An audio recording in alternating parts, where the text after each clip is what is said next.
Okay, so you sent a ton of stuff about the Bowraville murders.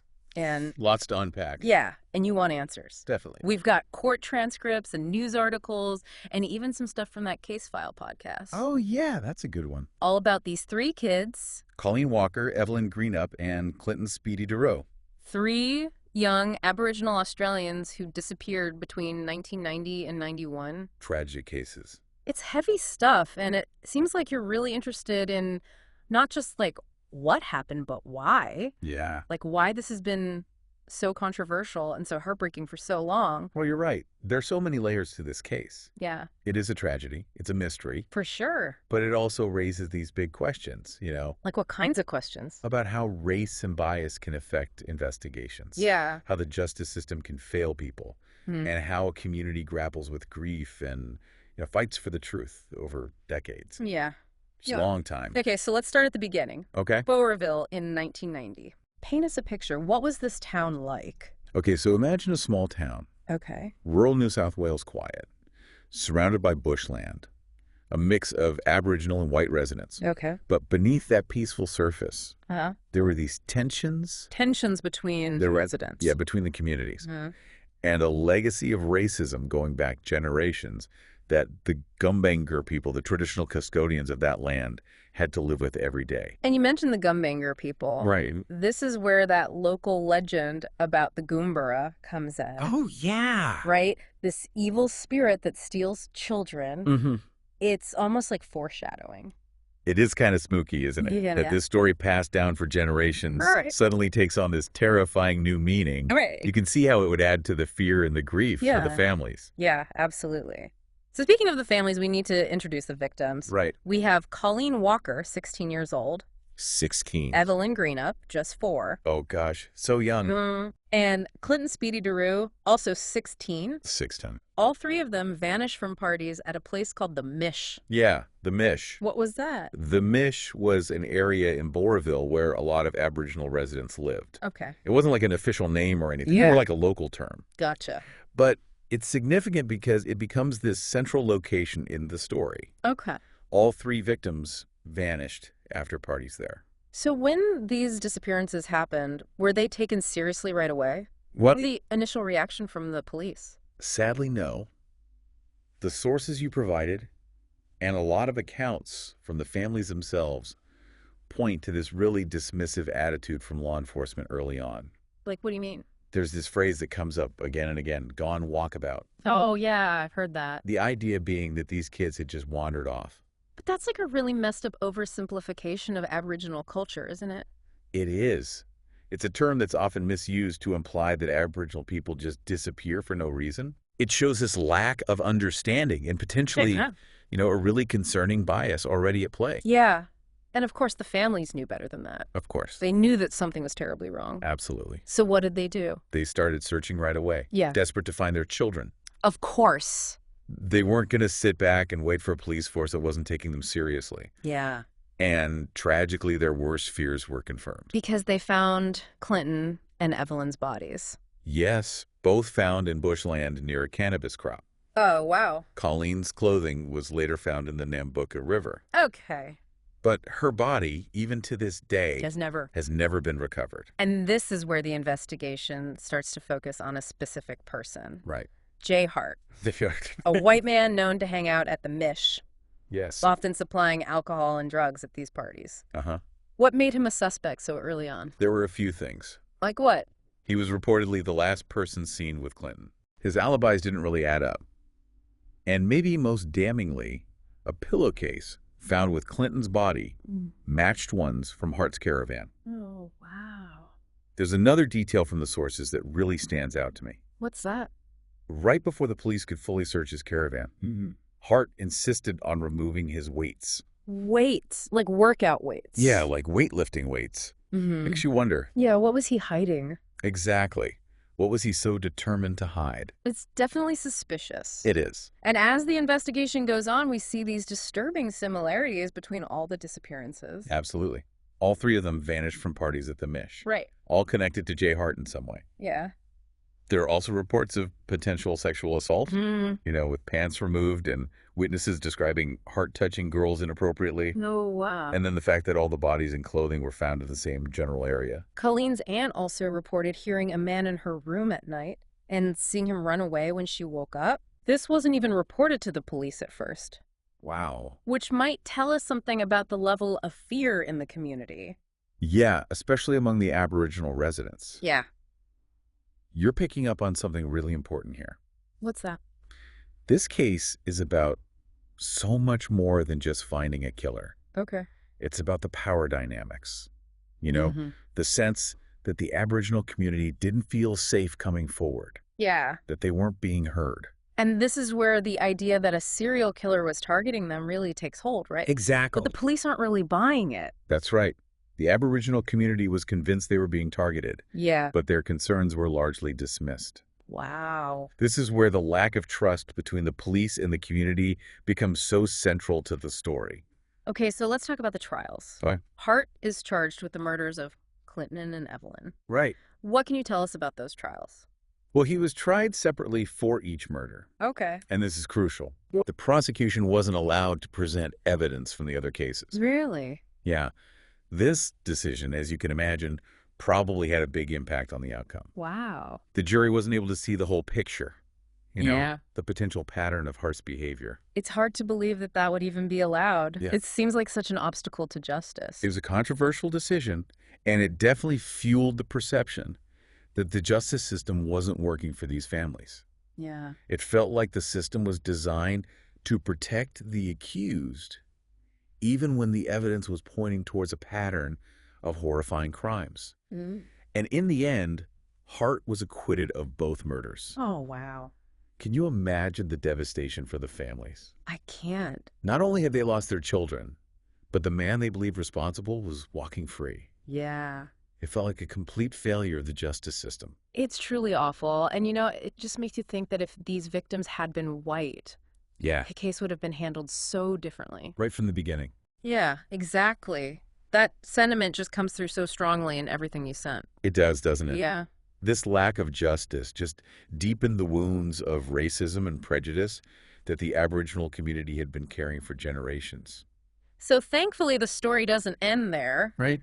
A new task force is formed, Yeah. led by Detective Gary Jublin. Gary Jubilant. You might know him. He's known for solving cold cases, Oh, yeah? He's good. but importantly for building trust with communities. Yeah, he's really good at that. What did this new investigation bring to the table that was missing before? Well, Jubilant understood that to get anywhere with this case, he needed to earn the trust that had been so badly damaged by the previous investigation. Right. He made a real effort to listen to the families, Yeah. to understand their concerns, and to approach the investigation with cultural sensitivity. So it wasn't just about what they were doing, but how they were doing it. Exactly. And this new approach led to some pretty big breakthroughs, right? It did. They uncovered witness testimony that had been completely overlooked in the initial investigation. Really? Yeah. Like what? 2 delivery drivers came forward saying they had seen a young Aboriginal man, most likely Clinton, Wow. lying unconscious on the road the morning he disappeared. That's huge. It is. That would place Hart at the scene and totally contradict his alibi. Right. Why wasn't this information brought forward sooner? That's a good question. It seems like there was a breakdown in communication. Okay. Either the witnesses didn't feel comfortable going to the police at first, Right. or their information was dismissed. Mm-hmm. It just highlights how important it is for investigators to create an environment where people feel safe coming forward, Yeah. regardless of their background or their relationship with the police. It's tragic that this crucial evidence was missed. It is. And it makes you wonder what else might have been overlooked. Exactly. Yeah. Because of that lack of trust. Right. But this new evidence, combined with changes in the laws around what evidence is allowed in court, seemed to open the door for a retrial, right? It did. You see, Australia has what's called double jeopardy laws, Okay. which basically means you can't be tried twice for the same crime, Right. even if new evidence comes up. Yeah. But those laws were changed, making it possible in some cases to retry someone if there was really strong new evidence. Okay, so they could retry Hart. It seemed like it. So what happened? Well, it wasn't that simple. Okay. While the changes in the law made a retrial possible, Mm-hmm. it was still a really complicated legal battle. Okay. The families And the task force faced roadblock after roadblock. Like what? Well, the Director of Public Prosecutions, or DPP, who decides whether to prosecute a case, declined to retry Hart. Really? Arguing there wasn't enough new evidence to guarantee a conviction. Wow. Then there was a coronial inquest in 2004, which found that there was a reasonable chance of convicting Hart for Evelyn's murder, but still no retrial. So close. It was this constant back and forth, a series of legal hurdles that the families just had to overcome. It's like every time they saw a light at the end of the tunnel, it got slammed shut. Exactly. Yeah. And each setback was another devastating blow. Yeah. For the families who had already been through so much, imagine the emotional toll of fighting for justice for over a decade, only to be told over and over that it's not possible. It's unimaginable. It is. And their efforts to get a retrial went all the way to the High Court of Australia. The highest court in the country. Yeah, but even there they were denied. In 2018, the High Court rejected a final bid for a retrial. Wow. It was a crushing defeat, not just for the families, but for anyone who had been following this case and hoping for some kind of closure. So Jay Hart still says he's innocent. He does. He claims he's a victim of a botched investigation and that the evidence against him is all circumstantial. In the excerpts you share from the Case File podcast, he says the police haven't got a single witness that seen me do anything. It's important to acknowledge that. It is. While the families and a lot of the evidence seems to point to Hart, he's never been found guilty in a court of law. That's true. But even if he isn't legally responsible, this case shows us so many cracks in the system. It does. It's about so much more than just one man's guilt or innocence. You're absolutely right. The Bowraville murders are a tragic example of how systemic issues, racial bias, and the limitations of our justice system can fail to deliver justice for the people who need it most. And for the families. Yeah. It's about so much more than just a legal verdict. Of course. It's about the unimaginable pain of losing a child. Right. Made even worse by the feeling that they haven't been given the respect and dignity they deserve. Absolutely. The police commissioner did issue a formal apology in 2016, acknowledging the mishandling of the case and the role of institutional racism, but apologies can only go so far. So where do things stand now? How has this case shaped the Bowraville community, and what are the bigger implications for Australia and beyond? Ooh, that's a big question. Yeah, let's unpack that after a quick... Well done. Before we move on. Yeah. I think it's important to highlight something you mentioned earlier about the search for Colleen's body. You said it's not just about finding evidence, but about cultural tradition. Can you talk more about that? Of course. For the Gumbinger people, their connection to the land is deeply spiritual. Right. Not being able to bury Colleen on their ancestral land adds another layer of pain and injustice to this already unbearable situation. It's awful. It's a violation of their cultural beliefs and practices. Yeah. And it prevents them from finding peace and closure according to their traditions. That's a really important point. Yeah. It highlights the cultural dimension of justice, something that often gets overlooked in legal proceedings. Right? For the families, finding Colleen's body is about so much more than just evidence. Yeah. It's about healing, about honoring her memory, and about restoring a sense of balance and peace. It makes you realize that justice isn't a one-size-fits-all concept. It needs to take into account the cultural values and beliefs of the people involved. Absolutely. And in this case, true justice for the families would mean finding Colleen and laying her to rest according to their traditions. Yeah. It's a crucial part of their healing journey. For sure. And it's something they're still fighting for even today. So as we move forward, let's keep that in mind. The quest for justice in the Bowraville murders isn't over. No, it's not. It continues in the family's tireless search for Colleen and in their fight to make sure that the failures that allowed this to happen are never repeated. That's a perfect way to move on to our next point. Let's talk about the lasting impact of these murders, both on the Bowraville community and on the bigger conversation about race, justice, and accountability in Australia. It's clear that the Bowraville murders aren't just some, closed case, Right. They're a wound that never really healed. Yeah. For the families and the whole community. Definitely. What are the lasting effects of this after all these years? How has this changed things in Bowraville? Well, the trauma runs deep. It spans generations. Wow. The fear that took over the community after the kids disappeared, the erosion of trust in the police, the constant reliving of everything through the trials and the media. Yeah. It's had a huge impact on Bowraville. It's like it changed life there, fundamentally. Yeah, it really has. Some of the things you sent describe a community that just, completely changed its behavior. How so? Like, mothers started sleeping in the same room as their kids. Oh, wow. Parents were terrified to let them go out alone. It's a powerful reminder of how violence can just shatter a sense of safety. For sure. And it goes beyond just fear, right? It does. It's about this loss of faith in the people who are supposed to protect you. Right, like the police, the courts. Yeah, exactly. When they don't listen to you, when the system fails to deliver justice, it creates this feeling of powerlessness and disillusionment. That's got to be so hard to overcome. It is. It really is. And we see that in what the families say, right? Yeah. Evelyn's mother, Rebecca, talks about being consumed by guilt. Oh, God. Blaming herself for what happened. It's heartbreaking. And Clinton's brother, Troy, talks about never learning how to deal with the pain and the loss of trust. Yeah, it's just awful. And, even though the police commissioner apologized in 2016. Right, formally acknowledged the mishandling of the case. Yeah, and the role of institutional racism for the families, it's just not enough.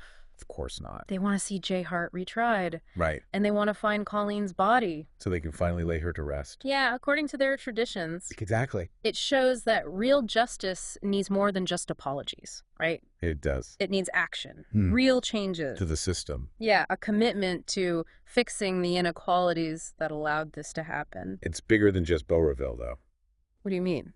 This case, it speaks to the struggles of marginalized communities everywhere. Yeah, facing similar injustices. Exactly. It forces us to look at these uncomfortable truths about power and prejudice. Right. And the fight for equality in systems that often favor the privileged.